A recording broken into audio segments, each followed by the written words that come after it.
ഇന്ന് നമ്മുടെ പത്രങ്ങൾ തുറക്കാൻ വയ്യ, മാധ്യമങ്ങൾ ഓപ്പൺ ചെയ്യാൻ വയ്യ. സിനിമാ ലോകത്തെ വൃത്തികേടുകൾ കൊണ്ട് നിറഞ്ഞിരിക്കുകയാണ്. ലക്ഷക്കണക്കിന് മില്യൺ കണക്കിന് ഫോളോവേഴ്സ് ഉള്ള സ്റ്റാറുകളുടെ അരമനകളുടെ ചീഞ്ഞു നാറുന്ന കഥകൾ തെരുവിൽ വലിച്ചെറിയപ്പെട്ടിരിക്കുന്നു, അല്ലെങ്കിൽ വലിച്ചഴച്ചുകൊണ്ടിരിക്കുന്നു. സംസ്കാരത്തിന്റെ ഗരിമയും പൊലിമയും പറഞ്ഞ ആളുകൾ എവിടെ?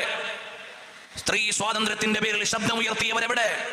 വനിതാ വിചാരങ്ങൾക്ക് വേണ്ടി വേദികൾ ചെലവഴിച്ചവരെവിടെ? പരിശുദ്ധമായ ഇസ്ലാമിന്റെ നിയന്ത്രണങ്ങളെയും വേഷവിധാനങ്ങളെയും അപഹസിക്കാൻ നാഴികക്ക് 40 വട്ടം സോഷ്യൽ മീഡിയ ഉപയോഗിച്ചവരെവിടെ?